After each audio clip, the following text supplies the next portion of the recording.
Bueno, bienvenidos. Esta es la mesa de género y sexualidades. Es la cuarta actividad del día de hoy.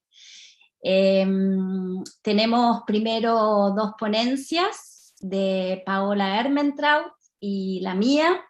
También me toca el múltiple rol de presentar y coordinar y demás. No sé si lo voy a hacer tan bien como Moira Cristián, que lo hizo antes que yo.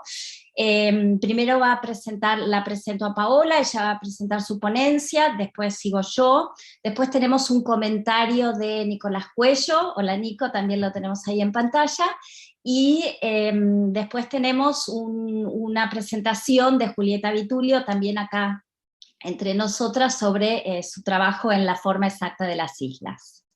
Bueno, Paola es... a ver, acá estoy. Paola es directora del programa de estudios de mujer, género y sexualidad en la Universidad de St. Thomas en Minnesota y miembro ejecutivo de la American Men's Studies Association. Su primer libro es Masculinidades en Guerra, Malvinas en la literatura y el cine. Se centra en las construcciones de masculinidad que operaron durante la dictadura cívico-militar y el paso hacia la democracia. Ha publicado artículos en revistas especializadas y participado en conferencias nacionales e internacionales, exponiendo sobre Malvinas en su dimensión de género. Actualmente reside en Minneapolis, donde enseña e investiga masculinidades desde una perspectiva crítica, interseccional y antipatriarcal. Paola, entonces te paso la palabra. Muchísimas gracias por la presentación, Verónica, y por la organización y los múltiples sombreros que estás usando hoy en esta instancia, en esta mesa. Entonces, colegas, empiezo. Voy a minimizar mi Zoom para poder leer mi ponencia. Si necesitan interrumpirme por lo que sea o hacer una pregunta antes de que yo termine, pueden hacerlo sacando mute, ¿no? Y así los puedo escuchar porque no los voy a ver. Muy bien.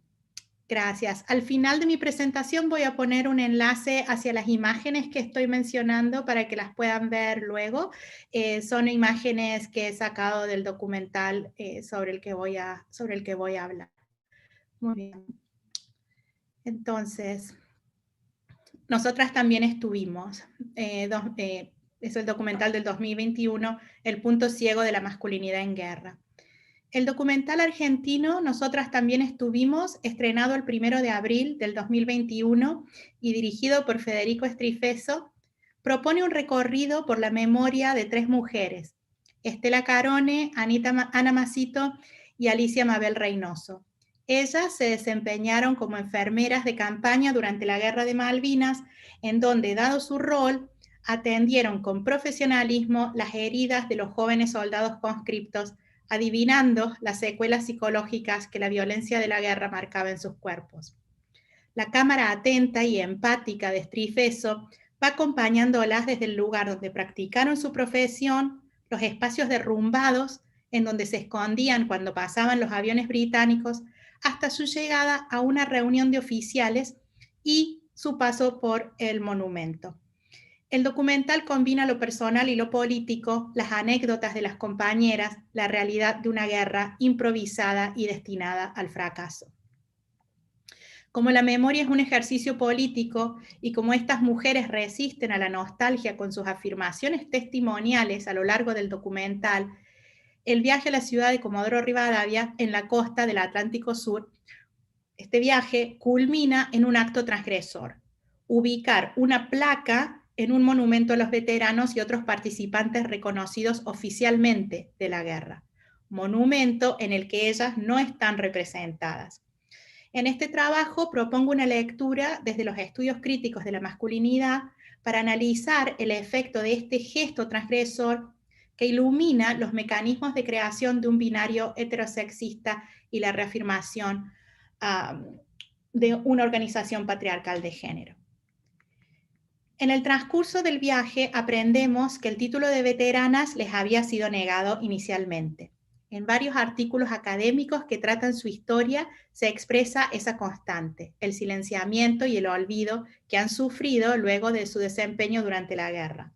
Como explica Florencia Di Giorgio, la situación de las enfermeras que protagonizan el documental había sido puesta al margen por ser mujeres, y cito: La postura androcentrista que prima en nuestra sociedad conlleva a que todas las relaciones humanas sean concebidas únicamente desde la perspectiva masculina, como si la masculinidad fuera el punto de referencia de todo. Fin de cita. De forma similar, Macari, Ruiz, Gómez y Sánchez continúan en esta línea agregando que, y cito, estas mujeres heroínas de Malvinas no han sido reconocidas ni están en los libros que hablan de la guerra. Realmente, si tenemos en cuenta el machismo de la sociedad argentina, podremos entender que la mujer ha sido y es relegada de ciertos ámbitos. Fin de cita. Mientras que Tomás Alemán coincide en que es el carácter machista de la sociedad argentina el que ha puesto a las enfermeras al margen. Y es contra este aspecto, el de afirmar su obstinada presencia, que el documental se destaca. En varias escenas se superponen las fotos personales de las enfermeras sobre el paisaje ahora desierto, donde durante la guerra se encontraba el hospital de campaña en donde ellas atendían a los heridos argentinos. El uso de estas fotos no oficiales, son fotos personales, se impone sobre el espacio vacío, como el espacio que su ausencia deja en la historia, para inscribirlas en la página en blanco del paisaje, autorizarlas, legitimarlas, ¿no? Las fotos son ese gesto, nosotras también estuvimos. Esta recuperación se completa en el documental a través de una serie de anécdotas que se comparten para establecer la vivencia personal del conflicto. A partir de esa afirmación, continúan su viaje, participan de una celebración oficial a la que llegan y se despiden pronto, y avanzan hacia su punto de llegada, Comodoro Rivadavia.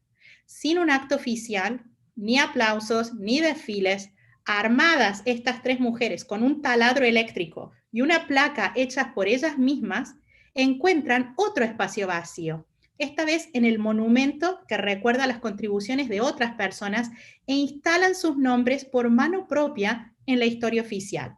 Encuentran un espacio y con el taladro ponen la placa.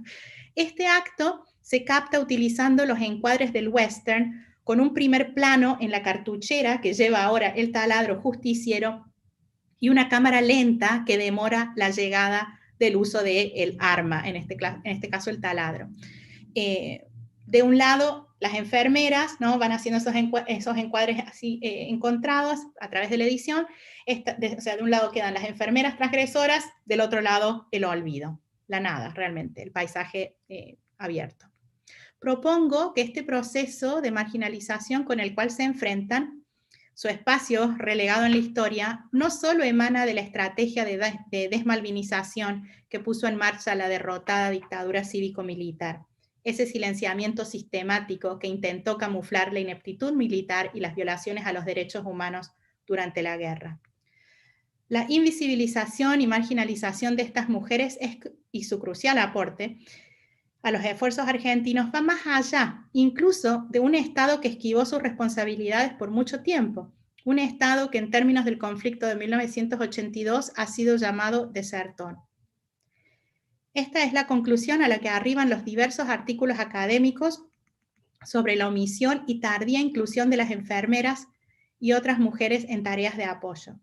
En este punto ciego quiero aportar una lectura feminista que vaya más allá de simplemente la inclusión, y que conecte este olvido a las estrategias de una sociedad patriarcal, ¿no?, las estrategias que una sociedad patriarcal despliega a la hora de eliminar a la mujer masculina, establecer la superioridad de la masculinidad hegemónica y reforzar un binario que desde la revolución de las hijas, ¿no?, los acontecimientos desde el 2015 que estamos viviendo y observando en las calles, en las nuevas leyes, en el cambio cultural que hay en la cuestión de género, a eso me refiero.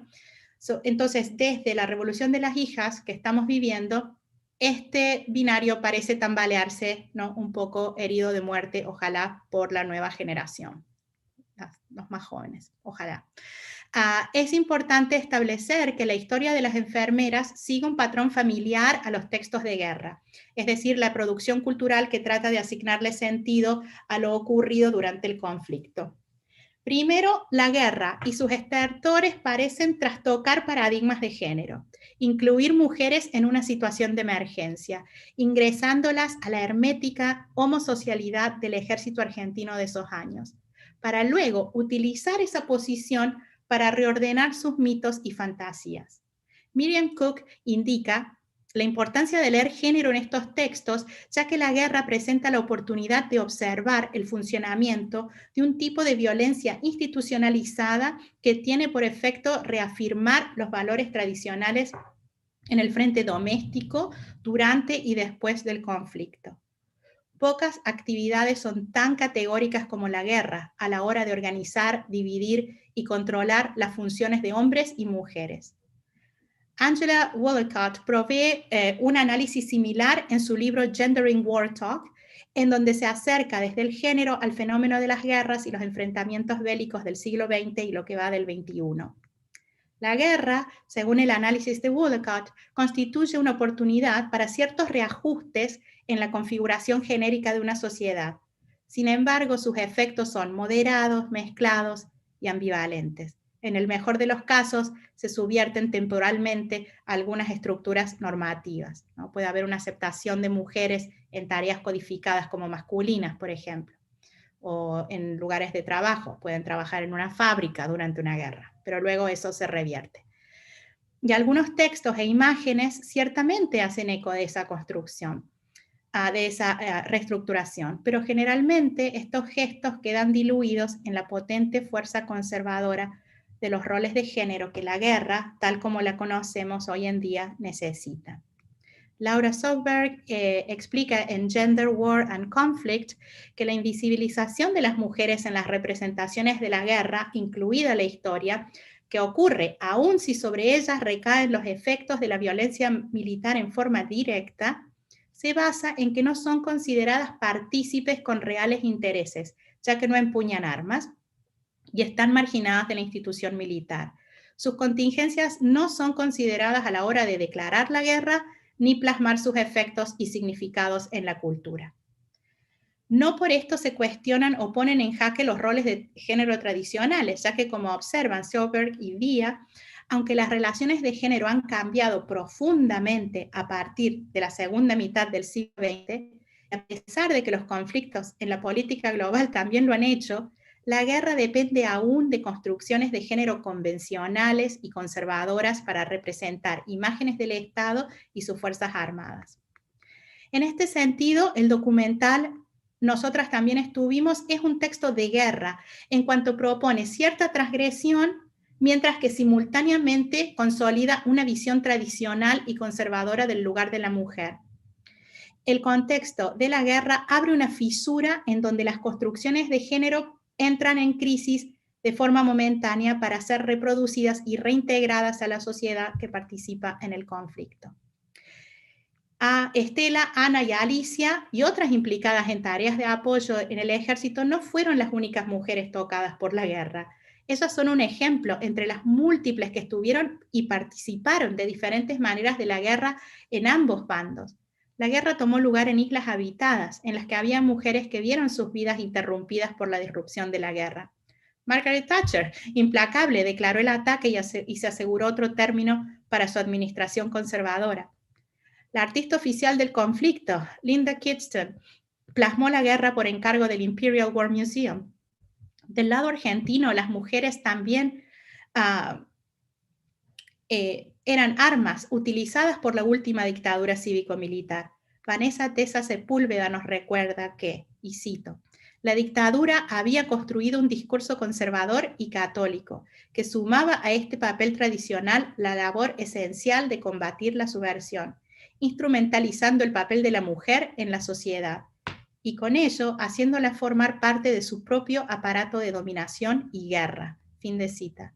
Las mujeres no estaban al margen y fueron parte del esfuerzo colectivo de diversas maneras, pero aun cuando las mujeres eran reconocidas como participantes, se las encuadraba en discursos tranquilizadores sobre su pericia en tareas asociadas con la masculinidad hegemónica.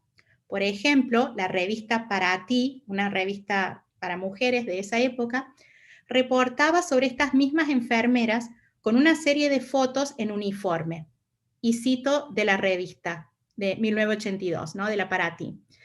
El título, La coquetería. Pertenecen al cuerpo de enfermeras aeronáuticas. Son las pocas mujeres que lucen uniforme de combate. Llevan armas de guerra, pero no por eso descuidan su aspecto. Y fotos de las enfermeras poniéndose lápiz de labio. Voy a saltarme, así tenemos más tiempo para conversar. Las mujeres están en todas partes, ¿no? A la hora de monumentalizar la guerra, sus nombres y su presencia debe ser invisible. La construcción de la masculinidad que apoya a una sociedad organizada bajo la ideología patriarcal requiere la perfecta amalgama de hombre con masculinidad. Otras y todas posibles combinaciones, miles, ¿no? Fuera de este esquema reducido, deben ser eliminadas simbólicamente. El ejemplo más patente de esta estrategia es el hecho de que masculinidad y mujer, una combinación frecuente que incluso cuenta con amplia representación cultural, al mismo tiempo es ignorada.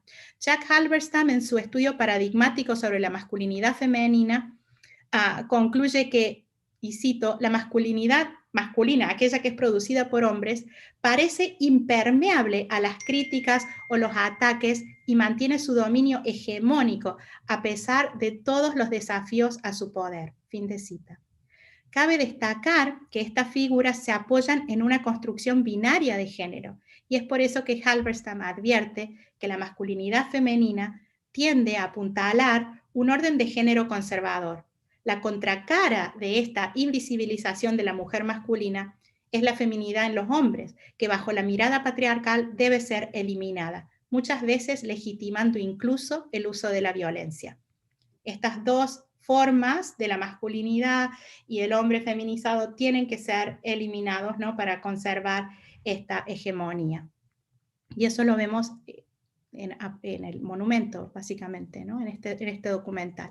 Estela, Ana y Alicia representan un punto ciego en la memoria de Malvinas. Existen como notas al margen de la épica masculina de la guerra, aunque no por eso sus acciones fueron menos heroicas en su desempeño.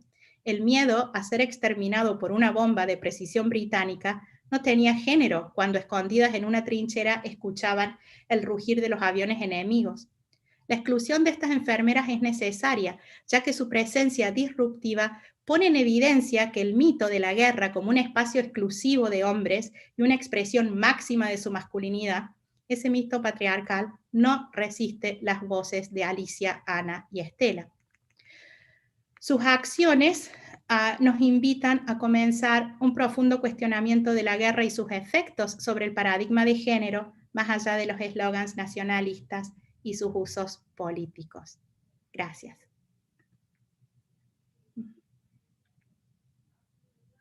Gracias, Verónica. Muchas gracias, Paola.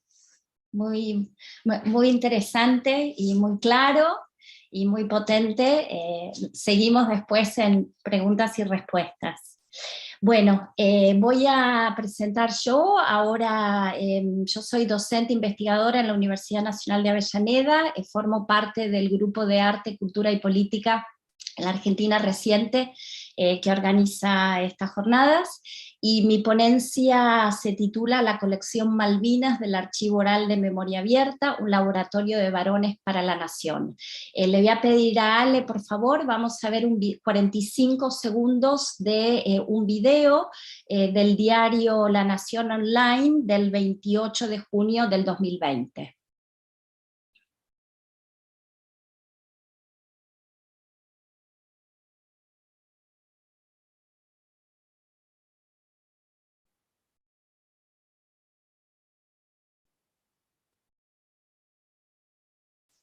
Ale, no hay sonido.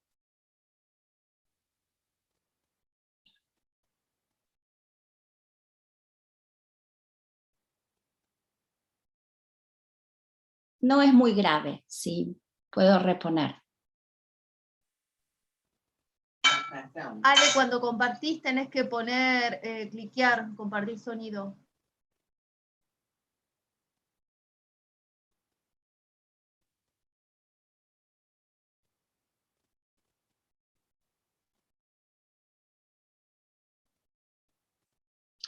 Bueno, las imágenes que vimos son de la ciudad de Córdoba, y ahora se va a entender con el primer párrafo de mi presentación que voy a leer. El 28 de junio del 2020, el Día Internacional del Orgullo LGBT, en varias ciudades de la Argentina, algunos veteranos de la Guerra de Malvinas, entre otras personas y grupos antiderechos, agraviaron la bandera de la diversidad sexual izada en dependencias municipales por decisiones de los gobiernos locales. En el Parque Sarmiento de la ciudad de Córdoba, las disputas escalaron hasta la agresión física con cadenas a activistas LGTBIQ. En aquel día, mientras el Estado reconocía y celebraba las sexualidades disidentes y sus derechos conquistados en las últimas décadas, las memorias de la Guerra de Malvinas se volvieron un escenario de política sexual. Como gendarmes de un orden heteropatriarcal, algunos veteranos de guerra buscaron marcar las fronteras de la nación desde el rechazo y la exclusión de las sexualidades disidentes.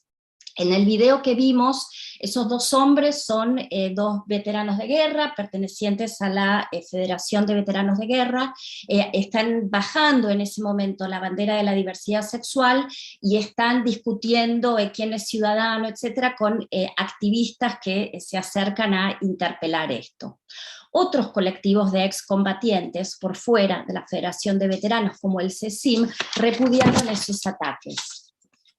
Aquel escenario de 2020 puso de manifiesto una trama sospechada pero poco analizada y que voy a explorar acá: los vínculos entre las memorias de la Guerra de Malvinas y la construcción de la masculinidad hegemónica en Argentina. Paola, mi colega en esta mesa que recién escuchamos, analizó esta relación en la literatura y el cine argentino, como dije en su presentación, en su libro pionero Masculinidades en Guerra. Acá yo me voy a concentrar en los testimonios de 10 soldados conscriptos reclutados para la guerra de 1982, desde unidades militares del ejército en La Plata, La Tablada, Córdoba, Corrientes y Río Grande. Hace 10 años, 30 años después del conflicto, estos excombatientes se encontraron con mujeres profesionales de las ciencias sociales para reconstruir junto a ellas sus vivencias antes, durante y después de la guerra, y conservarlas en el Archivo Oral de Memoria Abierta, una organización de derechos humanos, desde donde están disponibles desde entonces para la consulta pública.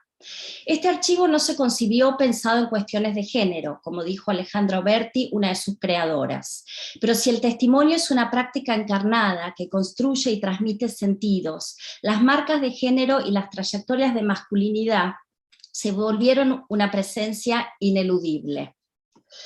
Entre muchas otras narraciones, los protagonistas de la guerra denuncian aquí un inventario de tormentos y violencias ocurridos en escenarios castrenses entre 1981 y 1982, poniendo en evidencia las continuidades entre las violaciones sistemáticas a los derechos humanos en el continente durante la última dictadura cívico-militar y las violaciones a los derechos humanos en las Islas Malvinas durante la guerra, ¿no? Como escuchamos esta mañana en la ponencia fantástica de María Laura Gembe. Pero además, sus testimonios subrayan historias de más larga duración, sugieren continuidades entre esas prácticas durante la guerra y modos de gestión de la tropa durante el servicio militar obligatorio, que para estos soldados transcurrió entre 1981 y 1982, pero que en Argentina estuvo vigente entre 1901 y 1994. Quiero sugerir entonces que esas continuidades entre el escenario del servicio militar obligatorio y la guerra nos invitan a pensar en la dimensión productiva del poder disciplinario y soberano de la vida de los soldados conscriptos. Si pensamos al cuerpo siguiendo a Verónica Gago, como esa materia, la cito, ampliada, esa superficie extensa de afectos, trayectorias, recursos y memorias, fin de cita, en los relatos de la guerra y de la conscripción, si los escuchamos en sintonía, aparecen usinas desde donde se modelaban los cuerpos de los varones para la nación, laboratorios de las formas más tradicionales y tóxicas del heteropatriarcado. Voy a compartir pantalla y vamos a ver si esto me sale. ¿Se ve? Perfecto. La imagen de los estaqueos es la más prevalente cuando se habla de las violaciones a los derechos humanos en la Guerra de Malvinas. Durante la guerra, algunos oficiales ataron a soldados de pies y manos a estacas sobre el suelo a bajísimas temperaturas durante muchas horas. A medida que pasaban los días, los alimentos eran escasísimos, inadecuados, hipocalóricos. La logística de distribución era ineficiente e inequitativa. La desesperación por la comida, no podés pensar en otra cosa, se escucha en el archivo, incluye denuncias sexuales. Había un cabo que cambiaba sexo por comida. Entre los soldados conscriptos hubo acciones como sacar unas galletitas al jefe de la compañía, hurtar en el supermercado de Puerto Argentino, carnear una vaca muerta, como vemos los testimonios escritos en el PowerPoint. En este archivo de memoria abierta, los estaqueos aparecen recordados como actos punitivos hacia conductas que, aunque motivadas por la desesperación de un cuerpo no alimentado para proporcionarse comida, eran definidas como acciones que desafiaban la autoridad, inaceptables en un soldado. Pero además, los estaqueos aparecen como una práctica extrema, pero una práctica entre otras, para autorizar, subordinar y jerarquizar los cuerpos de la tropa. El cuerpo judío, como denuncia Silvio Katz, el conscripto de menor capacitación y de sectores populares, como denuncian Ernesto Alonso y José Luis Aparicio, refiriéndose al teniente Balbini. Para los perpetradores y para las víctimas, los tormentos en el cuerpo del combatiente vehiculizan la jerarquía. Ese imperativo que no solamente organiza paradigmáticamente la institución de las Fuerzas Armadas, sino también, como sugiere Luis Bonino, la masculinidad hegemónica. La práctica de la tortura inscribe en el cuerpo individual del soldado y en el cuerpo colectivo de la institución un patrón de disciplina-obediencia que genera modos de estar contrarios a la cooperación igualitaria, al cuestionamiento de la autoridad y de sí mismo y de los ideales grupales. Como escribe Pilar Calveiro en Política y Violencia, el proceso de disciplinamiento y obediencia a través de un miedo que se inscribe en el cuerpo se remonta prácticamente a la constitución de la nación. Desde los comienzos de la nación independiente y la formación del Ejército de Buenos Aires, tanto el reclutamiento de la tropa como la respuesta frente a la deserción no medían el maltrato y la violencia. La pena de azotes en el ejército fue abolida en 1864 por el Congreso, pero las denuncias públicas de castigos como el cepo, el látigo, la estaqueada, el uso de candados, grilletes y cadenas, las torturas como la semiorca o el zambullón, permanecieron bien avanzados el siglo XIX, especialmente antes y durante la guerra contra el Paraguay, entre 1865 y 1870. La ley del servicio militar obligatorio, voy a pasar aquí, así pueden. La ley del servicio militar obligatorio de 1901, impulsada por el ministro de Guerra de Roca, vino a atender el problema del reclutamiento y la deserción de la tropa.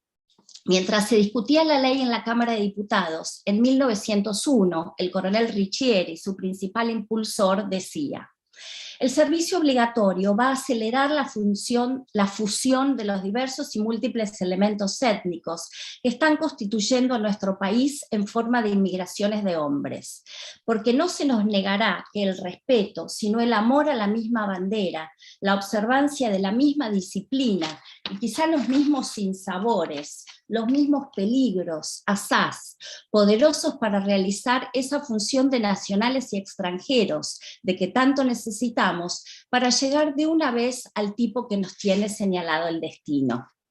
Fin de cita. El servicio militar obligatorio fue imaginado por las élites liberales como un medio para formar jóvenes argentinos saludables, bien alimentados, alfabetizados y viriles, para reforzar la presencia del Estado y transmitir valores nacionales y cívicos basados en las virtudes militares, como escribe Federico Lorenz. Pero también fue imaginado desde sus inicios como una instancia de integración social, donde el patrón de tormento-obediencia cumplía una función de cohesión, un aglutinador en la disciplina y en la jerarquía, un patrón que se extendería desde el ejército a toda la población de varones jóvenes. Los llamados bailes durante la conscripción no eran otra cosa que una forma de tortura, escribe Pilar Calveiro. En marzo de 1994, un sargento y un subteniente bailaron a los conscriptos del Grupo de Artillería 161 en Zapala, Neuquén, con un ensañamiento particular hacia Omar Carrasco, quien murió como consecuencia de ese baile, como también veíamos en la ponencia de María Laura esta mañana. Su cuerpo desaparecido fue encontrado 2 meses más tarde. El episodio catapultó la abolición del servicio militar obligatorio en 1994. En este archivo que estoy analizando acá, los bailes durante la conscripción en 1981 y 1982 aparecen como una práctica rutinaria. Cualquiera de nosotros podría haber sido Carrasco, dice Silvio Katz. Los relatos acá mencionan rutinas de movimientos vivos, flexiones, saltos de paracaidistas, muchas veces exigidos en lugares inadecuados como la ducha o el baño, a un ritmo extremadamente veloz, durante periodos exageradamente largos, hasta que la transpiración concentrada en los azulejos permitiera escribir el nombre del superior, como dijeron Edgardo Esteban y Pedro Benítez. Muchas veces iniciados a mitad de la noche, sin límite ni consideración del agotamiento, las lesiones, el sangrado que los soldados pudieran sufrir. A los que caían agotados los pisaban, recuerda Carlos Guevara. Ocurrían con más frecuencia durante el periodo de instrucción militar, en sitios alejados de los centros urbanos, frecuentemente grandes estancias. Los varones de esa época lo resumíamos así: las mujeres tienen hijos, los varones van al servicio militar. Te tenés que joder, te va a tocar. Esto dice José Aparicio, reconstruyendo el sentido común patriarcal de esos tempranos años 80 en la ciudad de Rosario. En esta memoria, la maternidad y el servicio militar se homologaban como mandatos culturales y moldes vivos de subjetivación sexogenérica, como instancias desde donde se distribuían configuraciones normativizantes para producir hombres y mujeres adultas, cuerpos legibles y legítimos.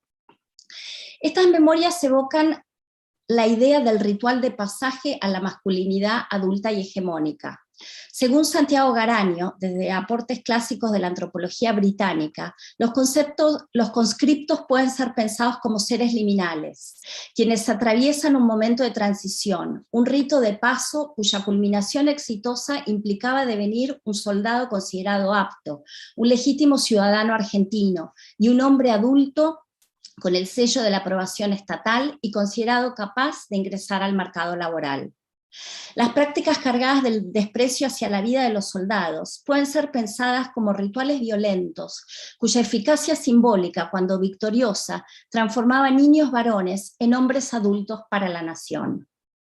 Los bailes, de los que se habla en el archivo que analizo, devenían escenarios donde se performaba no solamente la jerarquía que marcaba el cuerpo del soldado y el cuerpo de la institución. En los bailes se actuaba ese mandato de la masculinidad hegemónica que Luis Benino o Rita Segato llaman la belicosidad heroica. Mucho más que instruir militarmente, la crueldad, la arbitrariedad, la impulsividad, la violencia explícita, la prueba constante, el riesgo extremo, la exigencia física y el insulto, increíble, en los bailes matrizaban la belicosidad como modo de ser hombre. Se trataba de iniciaciones colectivas, para usar la expresión de Edgardo Esteban, donde la eficacia institucional, más que producir soldados, moldeaba formas de habitar la masculinidad. Bueno, paso a un último punto en relación a la figura de la marica. En la entrevista testimonial, la entrevistadora Susana Escurra le preguntó a Silvio Katz si había algún lugar donde los soldados podían pedir ayuda durante la guerra. No durante la conscripción, sino durante la guerra. La respuesta fue no. ¿Cómo íbamos a pedir ayuda? Por ejemplo, el subteniente Eduardo Pérez Alborino decía que era de marica pedir ayuda médica. Estábamos en la guerra porque teníamos que ser hombres. ¿Cómo íbamos a llorar o a pedir ayuda? Eso era una estupidez. Del testimonio de Ernesto Alonso, cuando se le pregunta si las torturas en la guerra se denunciaban, se escucha: muchos compañeros fueron tratados de mentirosos, de maricones. Eso tenía que quedar ahí. No se podía contar, si te estaquearon, te vejaron, eso quedó ahí. Son situaciones de mucha injusticia que aún están esperando, ¿no? Fin de cita de Ernesto Alonso. Expresar angustia, desesperación, tristeza, miedo, mostrar vulnerabilidad y exponer la propia necesidad de atención y cuidado estaban excluidos de lo posible para el soldado desde su marca de género. Era de marica, teníamos que ser hombres.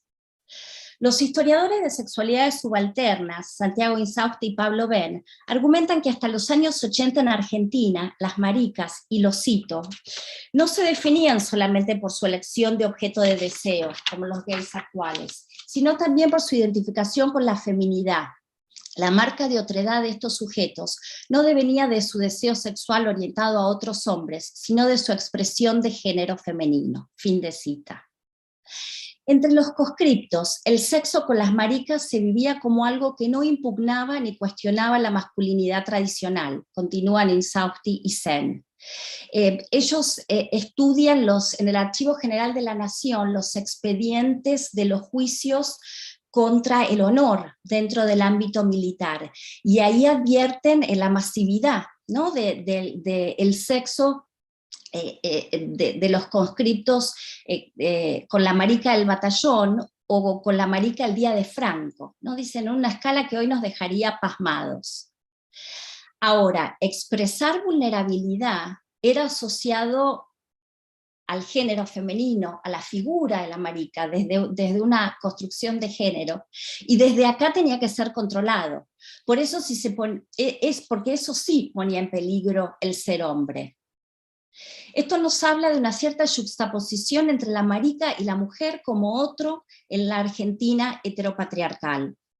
En otras palabras, mostrar la propia vulnerabilidad o expresar emociones como el miedo y la tristeza durante la guerra, denunciar torturas y tormentos en la posguerra, no le cabían ni le caben a ese modo dominante y belicoso de habitar la masculinidad. No es casual, por ejemplo, que la última campaña del CECIM y la Comisión Provincial por la Memoria, que invitan a las denuncias por las torturas en Malvinas, se llama Yo también hablo, ¿no? Resonando con el Me Too, ¿no? De la campaña feminista global contra la violencia de género. Son organizaciones de memorias y de excombatientes que están buscando impulsar las denuncias y las llaman a esa campaña Yo también hablo. Desde la configuración normativizante y binaria de la masculinidad hegemónica, exponer la propia fragilidad o hablar para nombrar el horror padecido son más bien atributos del otro, del heteropatriarcado, del otro a quien someter, la marica, la mujer.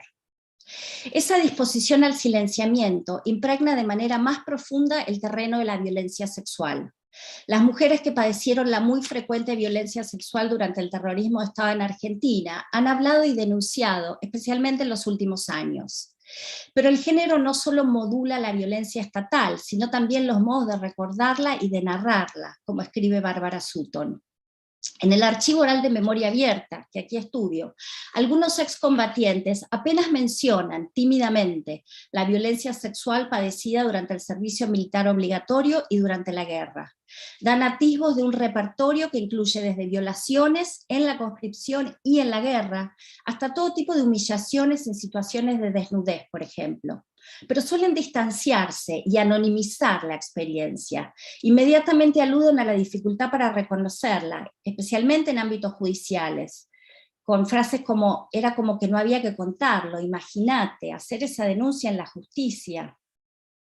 La dificultad nos sorprende. En Argentina y en otros lugares del mundo, el silencio suele permear la violencia sexual contra los hombres en situaciones de conflicto armado, como nos demuestran las investigaciones de Aucía, entre otras.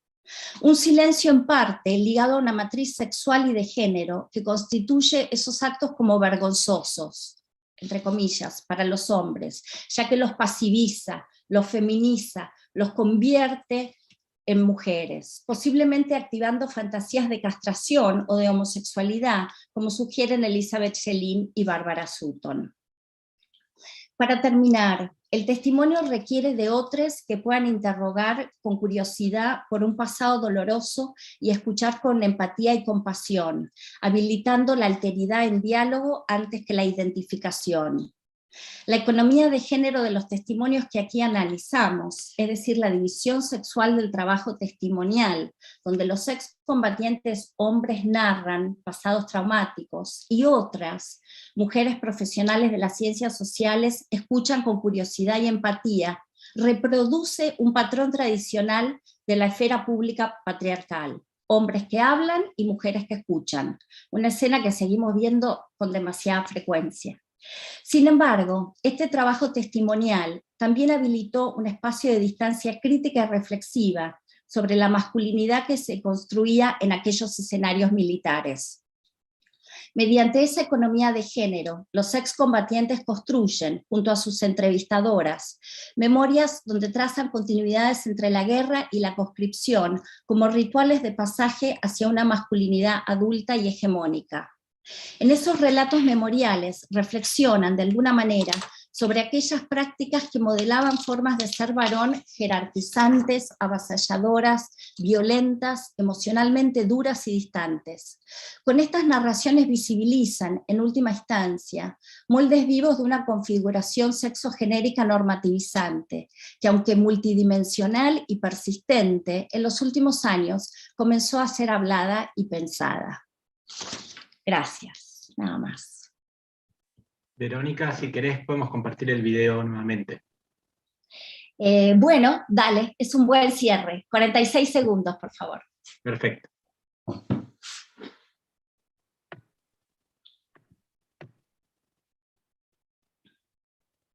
Ya están viendo, ¿no? Sí.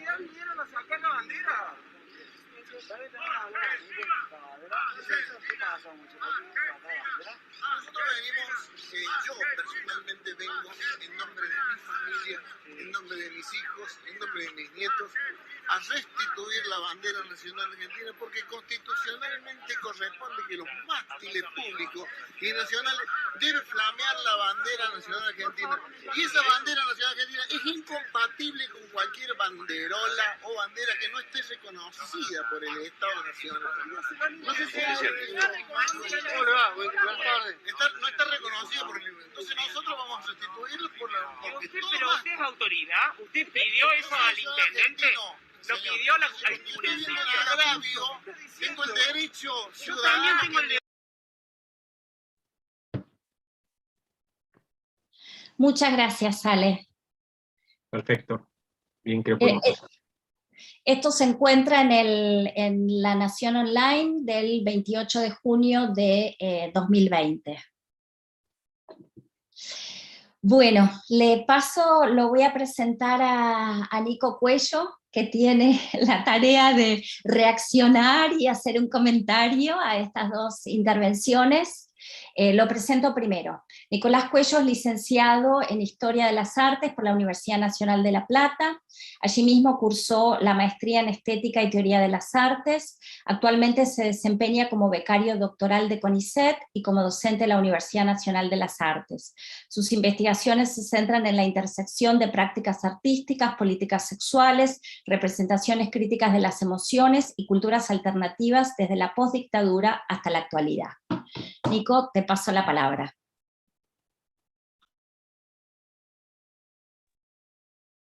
Hola, ¿cómo va? Bueno, primero agradecer la invitación a esta intervención muy pequeña.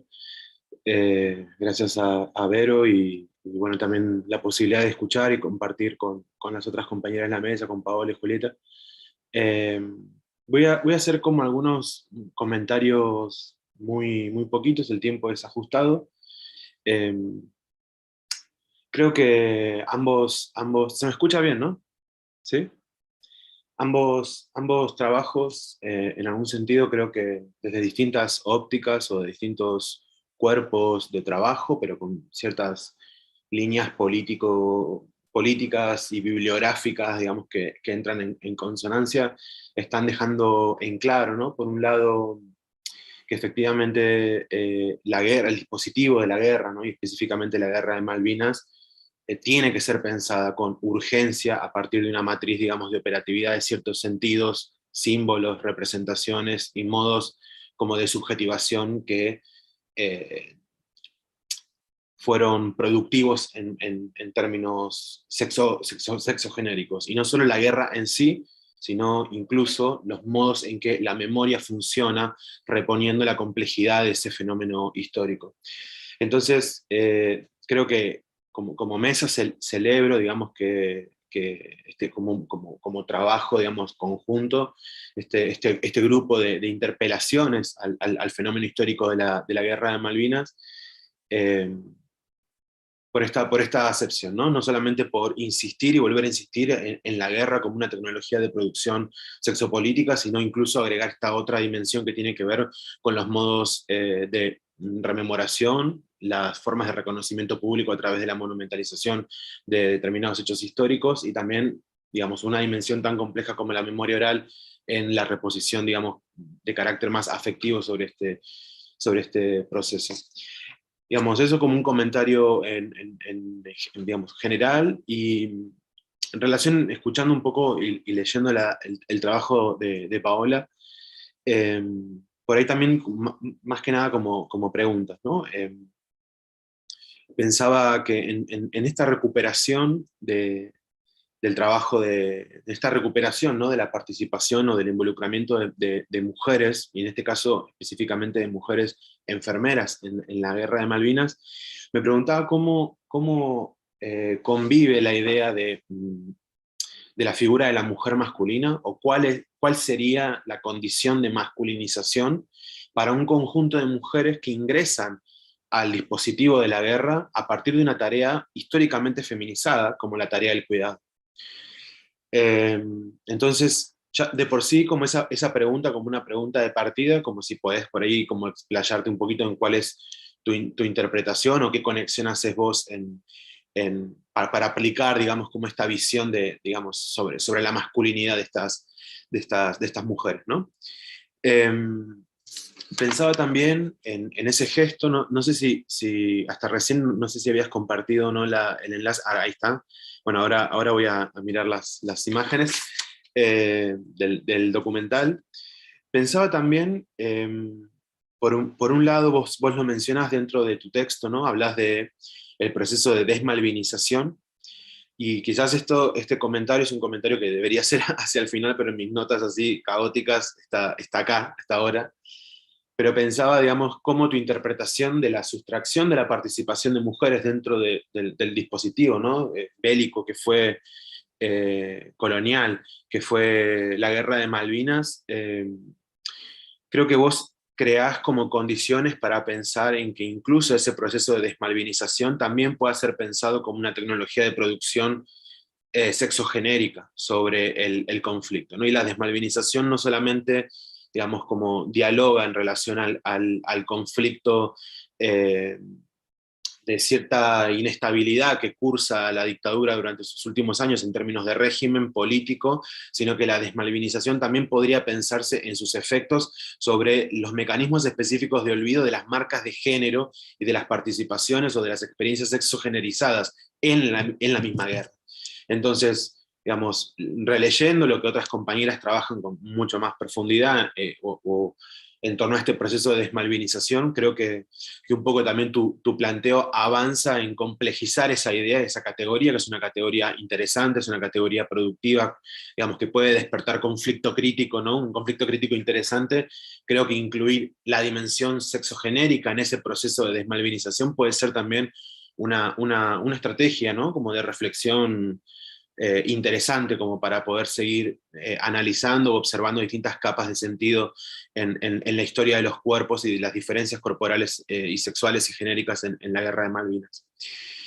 Después, en relación hay algo que bueno, tendría que ver el documental, ¿no?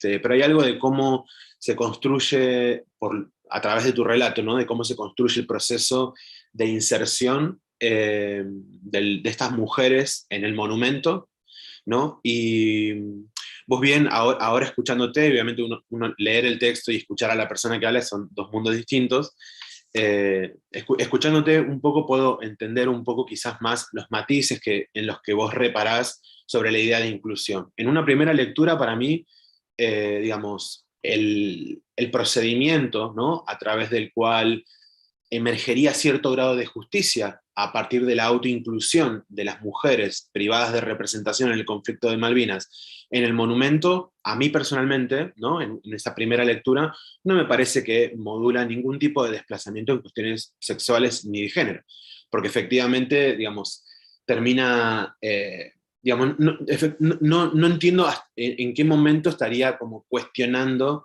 digamos, la fuerza conservadora de productividad de roles de géneros de la guerra como un dispositivo total, ¿no? Pero después pensaba que esa intervención precaria, manual, artesanal en el monumento, incluso si no podría ser pensada quizás como una intervención feminista, ¿no? Y pensar eso como una forma de atacar incluso el mismo, digamos, más allá de la voluntad o la intención de estas mujeres, ¿no?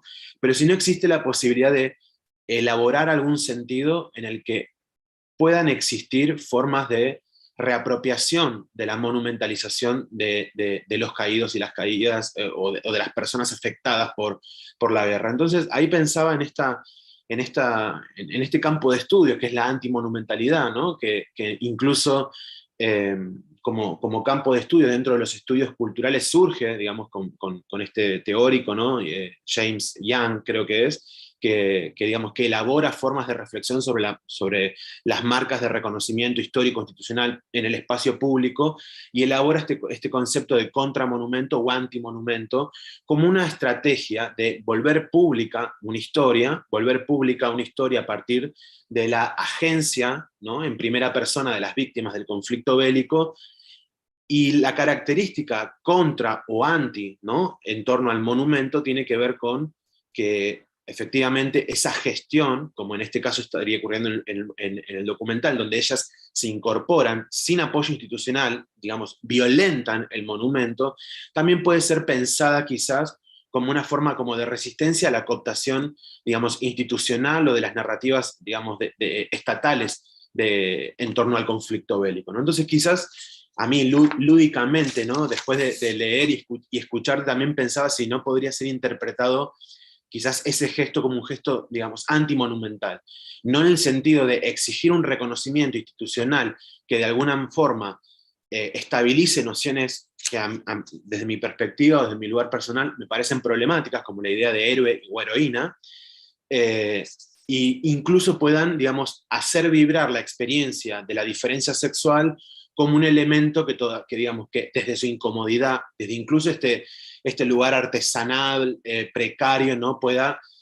generar un daño sobre la cierta armonía institucional en los modos en que el Estado, digamos, recuerda Malvinas sin hacerse efectivamente responsable de los efectos totales que ha tenido la experiencia de la guerra en esa generación, porque obviamente ahí hay que pensar, y en este sentido ya retomo y conecto con el trabajo de Verónica, hay que pensar que efectivamente el conflicto bélico es una extensión, como bien vos lo trabajás, es una extensión también del programa de la última dictadura militar. Entonces, ahí también quizás pensar la fuerza de un gesto cultural en clave feminista pueda, feminista antibélico, anticolonial, digamos, ¿no?, pueda desestabilizar ese ansia de reconocimiento que, bueno, más allá de las trayectorias personales y de la delicada experiencia propia de estas mujeres, también debe ser cuestionada en relación a cuál es su pertenencia en la historia político-institucional y específicamente inscripta como efecto de la última dictadura. Creo que me estoy saltando una cosita, me estoy saltando algo que lo pensaba, que de hecho en algún otro momento lo hemos conversado con Verónica, en relación a la dimensión, a la conexión entre estudios culturales y estudios sobre el trauma en torno a la guerra de Malvinas, y pensaba que, bueno, obviamente tu trabajo hace una observación sobre cuáles son estas economías patriarcales, yo también agregaría heterocicentradas, ¿no?, que hacen que la experiencia de las mujeres sea desplazada, y pensaba, digamos, cómo tu trabajo está mirando, bueno, esos puntos ciegos, está como atendiendo a esos puntos ciegos, ¿no?, que es la invisibilización las mujeres en el conflicto, y también pensaba si en el tiempo, ¿no? De cómo pensar ese reconocimiento de la invisibilización de la experiencia de las mujeres, en este caso cis, heterosexuales, cómo pensar esa invisibilidad en el tiempo descolocado también de la guerra, ¿no?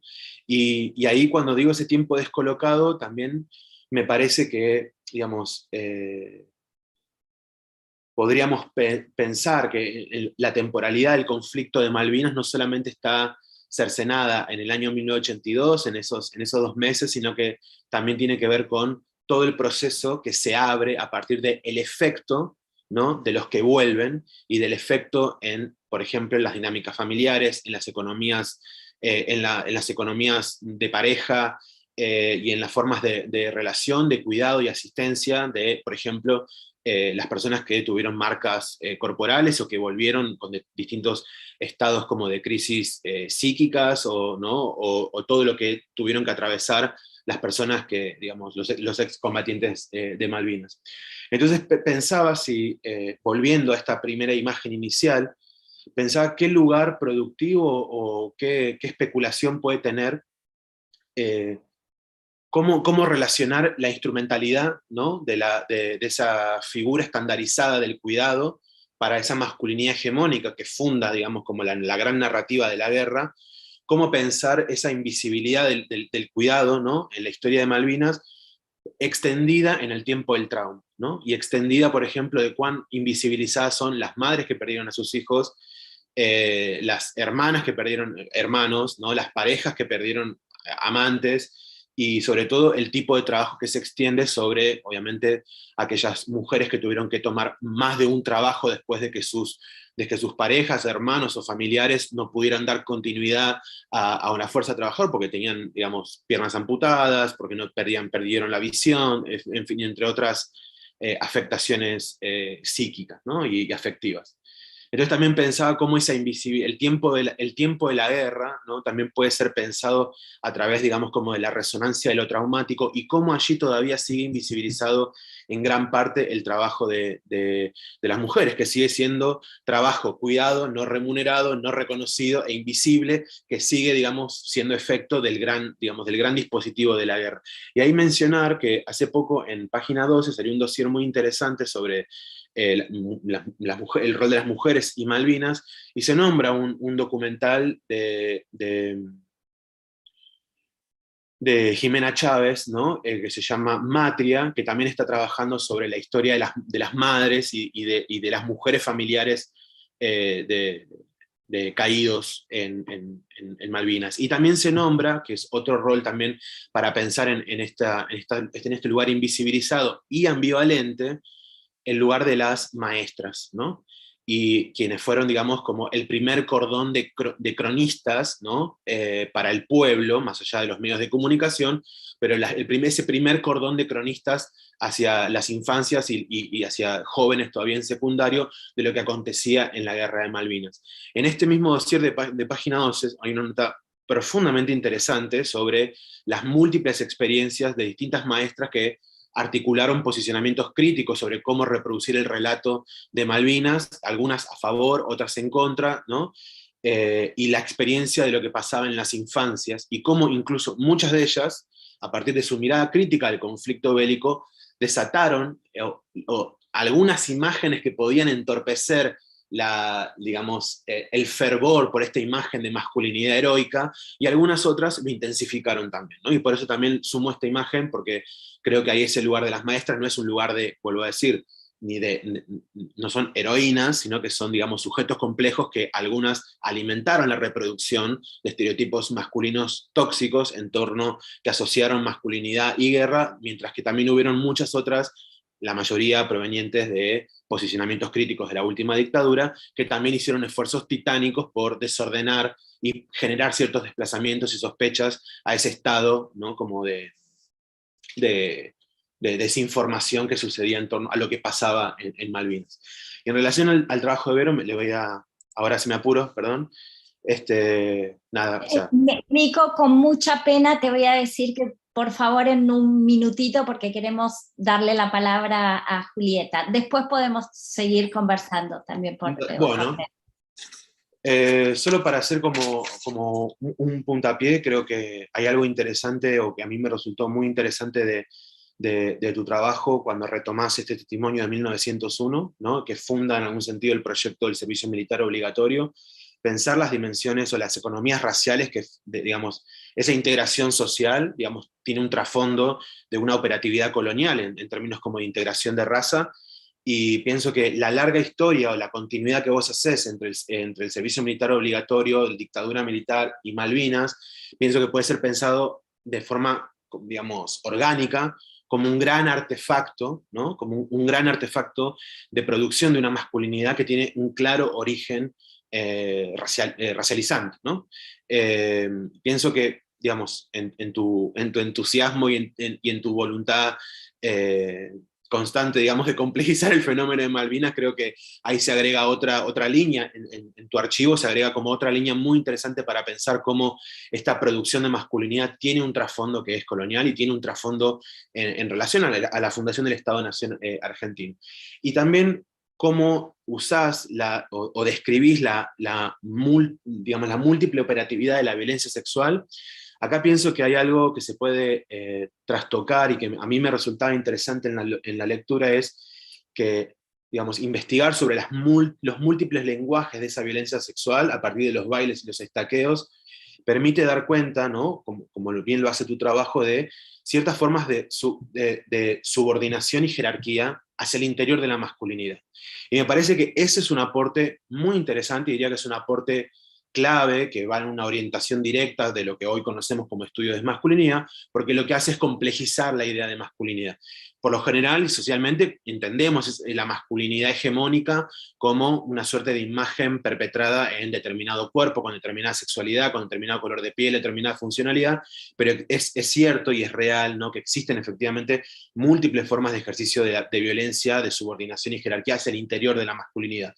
Y creo que lo que hace, digamos, tu reconstrucción de las múltiples formas de ejercicio de violencia sobre las masculinidades es dar cuenta de que la masculinidad no puede ser abordada como un fenómeno unidimensional, sino que tiene que tener, gracias al aporte, que eso es algo que conocemos gracias a los aportes del feminismo negro, sobre todo, ¿no? La masculinidad tiene que ser intervenida desde la pluralidad de sentidos que agregan la dimensión, sobre todo corporal y racial, ¿no? Y en este caso, como vos bien mencionás, las diferencias de clase, que hacían a múltiples formas también de jerarquía en estas formas de humillación. Y ya la última cosa que quisiera como comentar, bueno, siento que es como, tenemos para una conversación larga, pero en el momento en el que abordás como la figura de la marica, hace poco yo releía, por otra cuestión, releía el texto de Leo Bersani, que es un texto muy polémico, dentro de los estudios sobre sexualidad es un texto muy complicado, muy polémico, es el recto una tumba, pero me parecía interesante sobre los modos, me parecía como un insumo posible, una lectura posible, en los modos en los que vos comentás esta otredad objetizada de la mujer y la condición de la marica, ¿no? Que incluso él, en esta recuperación abrasiva de la sexualidad, él también la recupera sobre los modos de estigmatización y violencia mediática que tuvieron las prostitutas en la crisis del sífilis y los homosexuales en la crisis del SIDA, ¿no? Que me parece ahí como que podría ser una lectura que seguramente te va a interesar si es que no conoces el texto. Y por otro lado, también pensar que acá hay como un aporte que puede ser liminal, que no corresponde ni a los estudios de masculinidad, ni a los feminismos, sino que necesariamente tiene que ver con las políticas queer, que en muchos relatos, Virginie Despentes, en Teoría King Kong, acuñó esta frase compleja de cómo violar a una mujer, imposible violar a una mujer tan viciosa, ¿no? Y yo pensaba, efectivamente, a partir sobre todo de los relatos de Perlonger en torno a la violencia sexual en Malvinas, en particular un texto que encontré hace muy poco en una revista del año 1992, en donde él recupera el texto del año 1983, él releva dos testimonios de Tony y Damián, que hacen, digamos, en un texto que se llama Nos cogieron a todos, él habla justamente como maricón, ¿no? Él habla como las formas de ejercicio de violencia sexual que había vivido de forma no voluntaria, o sea, digamos, ese sexo entre maricas y heterosexuales que aparece como relatado de forma medio armónica, habría que ponerlo en sospecha, pero como esta persona, como Tony, recupera que el ejercicio de haber sido violado por compañeros de su propio pelotón lo preparó y alivianó la carga de la tortura sexual que perpetraron los ejércitos ingleses. Entonces ahí hay algo que es, digamos, como un elemento de discusión como complejo y controversial en relación a las formas de agencia, incluso en momentos como de tortura tan siniestra como pueden ser las violaciones correctivas, y en este caso escatológicas, las formas de tortura, digamos, físicas y cortes y demás, ¿no? Pero bueno, ahí creo que hay como los posicionamientos que están elaborados fuertemente desde la teoría político-sexual, creo que agregan como un matiz un poco ambivalente, donde se hace un uso productivo de la perversidad para resistir o encontrar una diagonal extraña sobre cómo lidiar con las marcas de la violencia sexual. Después la seguimos, igual. Sí, Nico, muchísimas gracias. Seguimos, claro que seguimos. Bueno, Julieta Vitulio es doctora en literatura, escritora y dramaturga, ha publicado cuentos y ensayos en inglés y en español, Into the Void, The Normal School, Hawaii, Pacific Review y otras revistas, y libros de Estados Unidos, Argentina, Brasil, España y el Reino Unido. Es autora del libro Islas Imaginadas, la guerra de Malvinas en la literatura y el cine argentino, y es co-guionista y protagonista del documental La forma exacta de las islas. Varias de sus obras se han presentado en teatros de Seattle, incluyendo la pieza para todo público Fermin's Great Book of Dreams a fines de 2021. Two Big Black Bags, su obra sobre excombatientes de Malvinas, que emprende un viaje alucinante por el continente americano, será estrenada próximamente en Seattle. Julieta, te damos la palabra. Bueno, muchísimas gracias, Verónica. Gracias a todos y a todas por estar acá. A los organizadores, a Cora y a Tillman, y a mis compañeros de mesa, a Verónica, a Tomás, por invitarme a esta mesa. Y bueno, yo no voy a presentar una ponencia, sino simplemente compartir algunas reflexiones en torno a la película, La forma exacta de las islas, que hicimos con Edgardo Dieleque y Daniel Casabé, hace ya 10 años.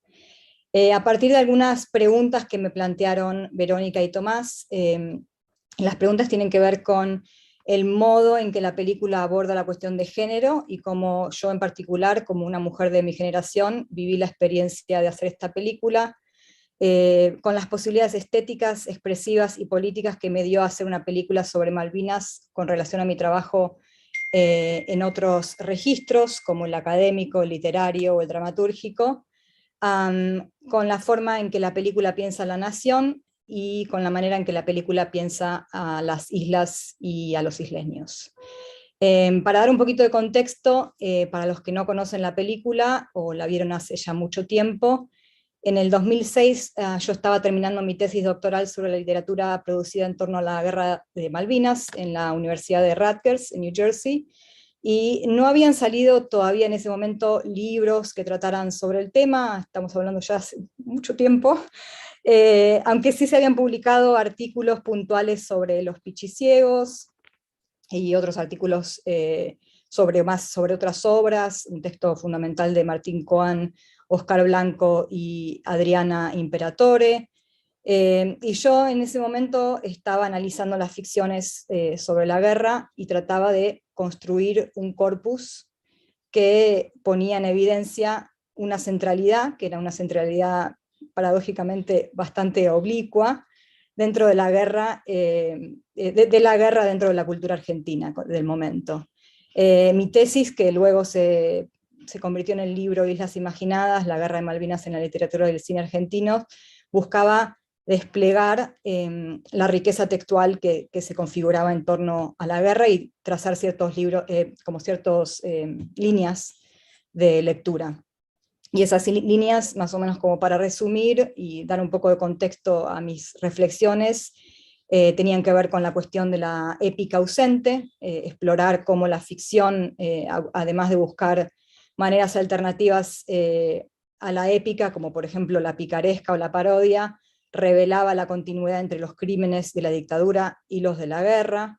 La cuestión de la paternidad y la nación, estaba abordando en el libro ficciones que a partir de la novela emblemática de Gamerro problematizaban la orfandad, el filicidio, la bastardía, en general la imposibilidad de procrear, y situaban la paternidad en el centro de los relatos sobre la guerra. Y por último, me ocupaba un poco de hablar del tema de la deserción y de las muchas interpretaciones que confluían en una especie de ética de la supervivencia, que era común a buena parte de los productos culturales que se habían producido a partir de los pichiciegos en adelante.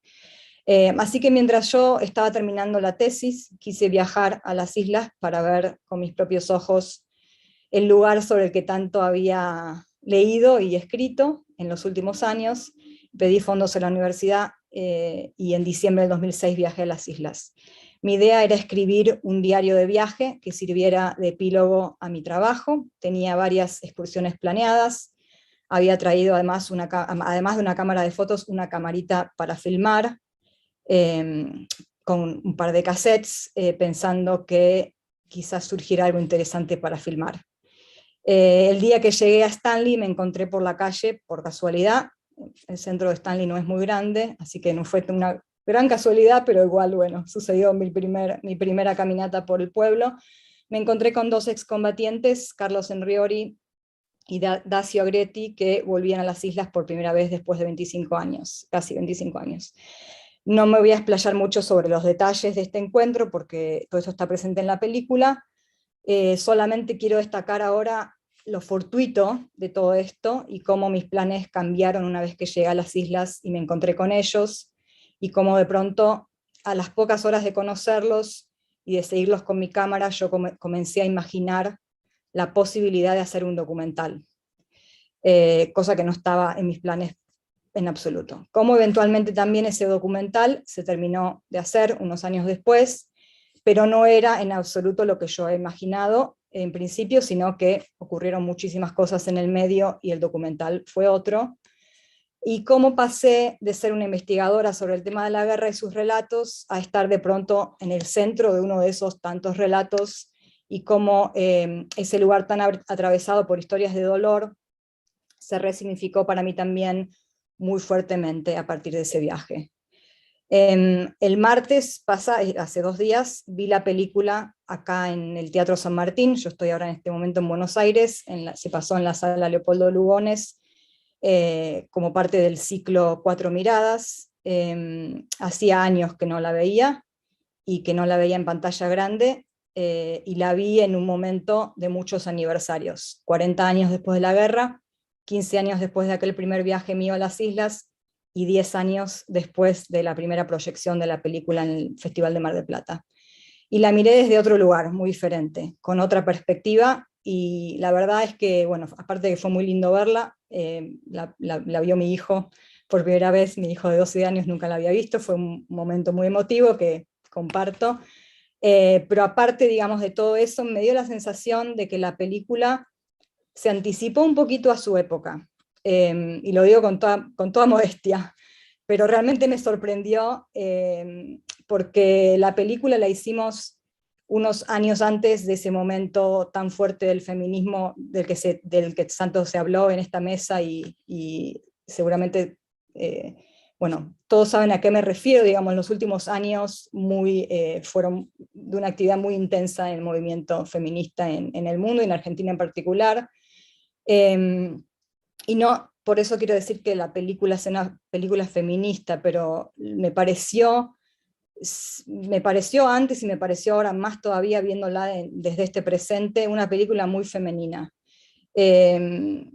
Bueno, y como que toca ciertos temas que los volví a ver ahora con otros ojos. O sea, la película se centra en la mirada de una protagonista mujer que se vincula con ese espacio de las islas desde lo afectivo, presenta el duelo y la pérdida como una forma de intimidad que se puede compartir.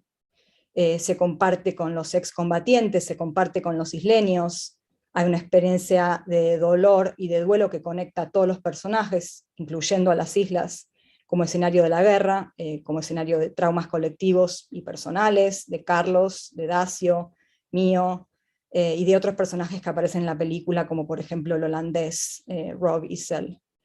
Ayer en el panel de Bernard y Martín se hablaba de encontrar verdad en el sinsentido de la guerra, y creo que la película aborda también eso, no solamente por el sinsentido de la guerra en general, y de esta guerra en particular, sino porque a veces los dolientes viven su duelo como un sinsentido, pero en última instancia creo que ese proceso de duelo nos resignifica y nos cambia. Yo creo que mi acercamiento al tema desde un principio tuvo una marca generacional y de género particulares.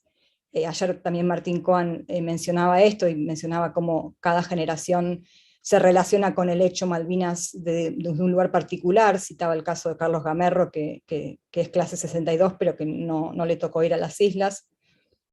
Yo estaba empezando primer grado cuando fue la guerra, y mi recuerdo de ese entonces es estar preparándome para ir a la escuela.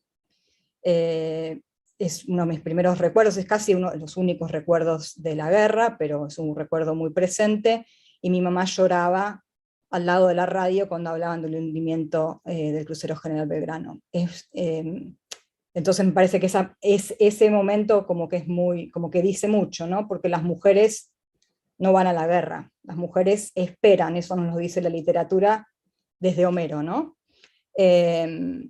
Y creo que en lo femenino, como codificación cultural y como arquetipo, la mujer se relaciona con eso, ¿no? Con la espera, con los cuidados, con las emociones. Las mujeres no lloran, las mujeres lloran, los hombres no lloran. Entonces, de algún modo, creo que esa marca para mí estuvo presente en todo mi trabajo desde el principio, a partir de ese recuerdo, que fue el que me impulsó a estudiar el tema de la guerra, de Malvinas, y de las ficciones producidas luego de la guerra, y esto de hecho aparece explícitamente en la película, en boca de Carlos, que lo dice así casi con estas mismas palabras. Y bueno, entonces creo que cuando yo me acerqué a estas ficciones, sin quizás saberlo en ese momento, pero pensándolo desde hoy, o sin decirlo con esas palabras, yo estaba mirando la literatura sobre Malvinas de algún modo como algo femenino, porque la literatura se puede ocupar de cosas que el discurso político y el discurso de la nación no pueden o no quieren ocuparse, y logra evadir esas trampas que el discurso político no puede evadir. Entonces en ese sentido la pienso de esa forma, ¿no? Como femenina. Y la literatura fundacional de Malvinas, que es el texto fundacional, que es Los Pichiciegos, lo dice muy bellamente. Esto aparece también en la película en la voz en off. Cito de los Pichiciegos: no hubo pichi al que no oyera alguna vez decir mamá o mamita. Alguno habrá pensado en la madre, pero cuando decían mamá o mamita, despiertos o dormidos, no habrían estado pensando en la propia madre, era la palabra madre nomás. Mamá de frío, mamá de contento, mamá de calor, mamá de sueño. Yo creo que la película es también femenina en el sentido de que es antitética a los grandes relatos, ¿no? Verónica, vos recién hablabas citabas a Rita Segato, y me hiciste acordar una cosa que dice ella que me encanta, que es: no queremos que las mujeres del futuro se transformen en los hombres del presente, ¿no? Y siguiendo eso también se puede agregar que ojalá que ocurra lo contrario, ¿no? Que las masculinidades del futuro se contagien de la vulnerabilidad que es propia de lo femenino, o que se supone propia de lo femenino, ¿no? Y bueno, por supuesto que la historia que cuenta la película sería impensable si no fuera por mi condición de mujer y joven, más joven en aquel momento que ahora. En ese primer viaje a Malvinas, en el 2006, yo fui testigo de esa vuelta de estos dos excombatientes, Carlos y Dacio, a las islas, y luego en un segundo viaje lo que se plantea es mi vuelta a ese lugar con el que construí una relación particular desde mi condición de madre, y desde mi condición de madre en duelo a partir del nacimiento y la pérdida de mi hijo. Y recién mencioné también la casualidad, ¿no?, de encontrarme con los dos excombatientes, lo fortuito de ese viaje, y pensaba el martes cuando vi la película, otra vez, en cómo fui a encontrarme justo con Carlos y con Dacio, que no tienen la visión que suponemos más prevalente entre los excombatientes, o que suponíamos al menos en ese entonces, y digo esto como con grandes comillas, porque en realidad no sé no conozco los estudios sociológicos del momento, si es que existen, que seguramente existen, pero la verdad que no estoy al tanto, no sé cuál es la visión, o si hay una visión prevalente, ¿no? Pero por lo menos en mi imaginario, o en el imaginario general de ese momento, como que ellos no iban, lo que pensaban, lo que decían, y bastante a contrapelo de esa suposición, ¿no? Y eso causó una sorpresa aún mayor. Carlos especialmente tenía un discurso que salía por completo del lugar común de la reivindicación de la causa justa, y creo que ese intercambio tan provechoso que yo después aparece en la película, y yo lo pude lograr volcar también en el epílogo de mi libro, que es como viene a ser como el diario de viaje. Creo que en ese intercambio es posible ver el salto que yo buscaba hacer al ir a las islas, que tenía que ver con salir de lo académico y volcarme más al registro de una experiencia, que por supuesto una experiencia con ramificaciones que en ese momento eran impredecibles e inimaginables. Es muy curioso cómo las islas de mi tesis doctoral, las islas imaginadas, como las islas como espacio, que en la literatura universal son ese lugar de cruce entre lo imaginario y lo real, dieron lugar a esa historia que recoge la película. Creo que las islas como lugar de lo posible, lo inesperado, a mí personalmente me resultan un poco antitéticas al trabajo académico, o quizás es por eso que aportan un excelente complemento a ese trabajo, ¿no? Sé que estamos con muy poco tiempo, voy a tratar de saltear algunas cosas que tenía anotadas.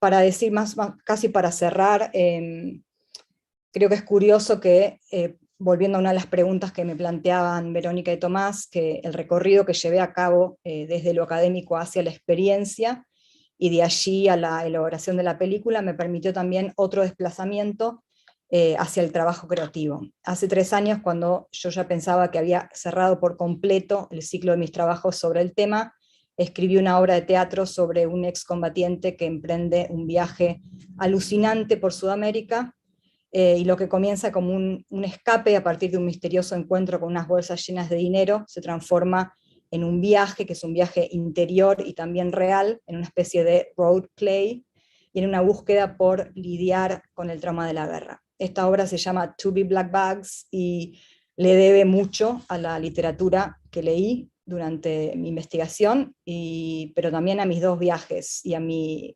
encuentro con Carlos y con Dacio. Y bueno, para los que tengan interés, la obra se estrenó en el 2019 como en forma de workshop, y se iba a producir en el 2020, cosa que por supuesto no ocurrió por la pandemia, y bueno, espero en algún momento poder hacerles llegar de alguna manera, que se enteren que se ha estrenado por fin en Estados Unidos, y quizás algún día la pueda traer a Argentina. Y para cerrar, en el contexto bueno, aparte, otra cosa que quería mencionar sobre la película, sobre la obra de teatro, es que el contexto de producir esa obra en Estados Unidos es interesante porque bueno, yo allá vengo de un país donde llevamos los traumas como muy a flor de piel, ¿no? Y en cambio, ese país en el que vivo, Estados Unidos, es un país que vive en permanente estado de trauma y de shock, pero los traumas se esconden, ¿no?, debajo de la alfombra. Entonces, nada, cuando presenté esta obra, para mí era muy importante resaltar cómo, con mi condición de inmigrante que llegó a Estados Unidos en el 2001, justo antes del 11 de septiembre, que fue como que fui testigo de ese colapso, del colapso no solamente de las Torres Gemelas, sino de la psique, ¿no?, estadounidense. Y bueno, a mí nunca me deja de asombrar cómo Estados Unidos tiene esa capacidad, o la sociedad en general, esa capacidad de normalizar la idea de guerra perpetua, ¿no? Entonces me pareció importante presentar una obra sobre la guerra, porque si bien la guerra es una cosa tan permanente, como digo, es como que está muy normalizada, ¿no? Y bueno, en particular de la guerra de Malvinas, allá se sabe bastante poco. Y bueno, empecé a hablar de los aniversarios y quería cerrar con algo que me acaba de llegar, o sea, 15 minutos antes de entrar al Zoom, me trajeron este libro que quería mostrarles, que son lecturas, editado por Rolando Bonpadre, son lecturas sobre las islas de Gamerro, y hace un tiempo ya que estábamos muy ansiosos esperándolo, y está editado por Edasa, y bueno, cuando Rolando Bonpadre me contactó para contribuir a estas lecturas sobre la novela de Gamerro, creo que estaban por cumplir 20 años de la publicación, pero bueno, con los tiempos de las editoriales el libro acaba de salir ahora para los 40 de la guerra, y quería nada más cerrar con algunas reflexiones que encontré acá. La verdad que no me acordaba mucho porque hacía un tiempo que había escrito esto, me pareció relevante y quizás lindo cerrar con esto. Dice: así como me interesan los aniversarios, también me interesa pensar en los sucesos que aquella persona que fui en distintos momentos de mi vida no podría jamás haber predicho, y en cómo esos sucesos, grandes o aparentemente insignificantes, fueron tejiendo mi destino. Si no hubiese sido porque poco después de ese diciembre de 2006 se cumplían los 25 años de la guerra, no habría existido el encuentro con los excombatientes que llevó a que ese viaje fuera el primero de dos, ni existiría la película. Fue precisamente porque se acercaba ese aniversario que el conductor de un programa televisivo, que no sé si todavía existe, les regaló un viaje a los dos excombatientes para que pudieran cumplir el sueño de regresar al lugar de los hechos. Y fue a partir de allí que se desencadenaron una serie de eventos que cambiarían dramáticamente mi vida. La imagen de la mariposa que bate sus alas al otro lado del mundo se prestaría bien aquí. Pero si, según el cliché, una pequeña perturbación puede dar lugar a grandes cambios, ¿qué queda entonces para aleteos mayores como los que se producen con el lanzamiento de una bomba o de 1000?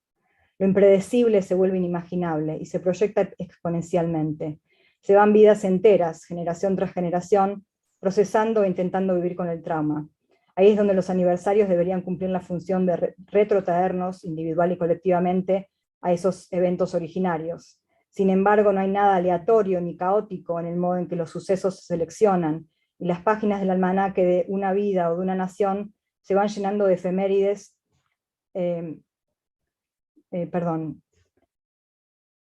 sino que en el acto de celebrar un aniversario implica operaciones de selección y jerarquización que llevan a la construcción de un relato histórico.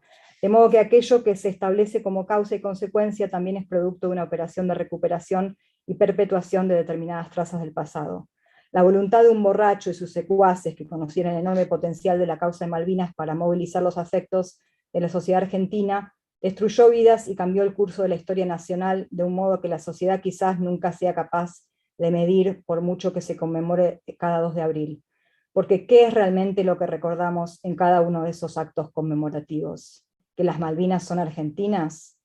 ¿Cuántos recuerdan en esos aniversarios el paso de Carlos y uno de sus compañeros por cierto peñasco del Monte Dos Hermanas en el momento justo en que un proyectil británico caía disparado desde el Monte Tumbledown?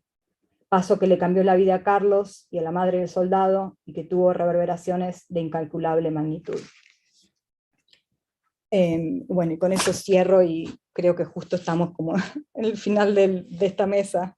Espero no haberme tomado mucho tiempo, y mil gracias otra vez por invitarme.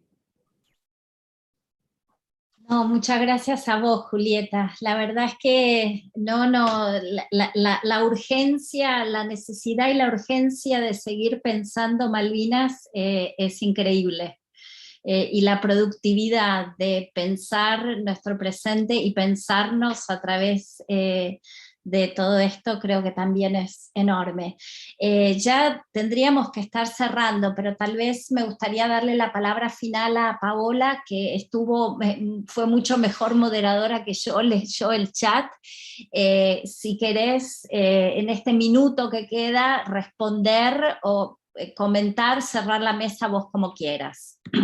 Ay, muchísimas gracias. La verdad es que también por el chat le había dicho a Julieta, mientras yo escribía mi tesis, que después fue el libro, para mí, yo soy fan de Julieta, o sea, he leído, iban saliendo estas cosas y la conversación y su producción académica para mí era una cuestión como generacional, yo también primer grado, Guerra de Malvinas, pero además el tono y la perspectiva femenina para mí fue muy importante, o sea, realmente fundamental para la manera en la que yo me acerco a los textos, desde mi feminismo y mis estudios de la masculinidad, que es lo que yo hago.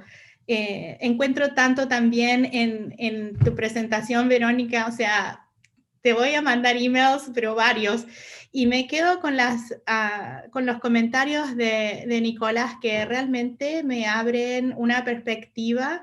No había pensado la desmalvinización como este lugar de producción sexogenérico, y me encantó eso. Yo creo que ahí hay potencia ahí para salir en el texto. Y quería, bueno, aclarar, tomé nota de las preguntas, una la respondí por chat. Inclusión, ¿no? es necesaria, ¿no? La inclusión de estas mujeres 100%, absolutamente necesaria. A partir de ahí es un gesto feminista, realmente está cuestionando cómo se forma el género y las consecuencias que eso tiene en nuestra sociedad. Eso es otro tema. Y de alguna manera me quedé un poco con la imagen que nos presentaba Verónica al principio en el Parque Sarmiento, ¿no? A lo mejor ideológicamente incluso estas enfermeras están mucho más cerca a esas ideas de género bastante problemáticas que vimos al principio. Entonces es siempre un lugar un poco incómodo y por eso un lugar interesante, ¿no? Como feminista, ver estas mujeres y ver cómo es su inclusión y si esa inclusión realmente nos permite problematizar un poco las construcciones de género de una forma más amplia. Y eso es un poco lo que estoy tratando de hacer, pero ha sido realmente una mesa súper interesante. Les agradezco a todos y a los comentarios de Nicolás, fantástico. Mil gracias. Mil gracias. Cora o Tillman, ¿quieren cerrar la mesa con algo general o...? Tillman. Yo iba a decir Cora. Ya estamos en el final de un día muy extenso, así que yo agradecidísima por todas las presentaciones, por los comentarios, y nada, cerramos y nos encontramos mañana a las 9 de la mañana de nuevo, hora argentina, para el último día de la jornada. Perfecto, gracias, Cora. Muchas gracias.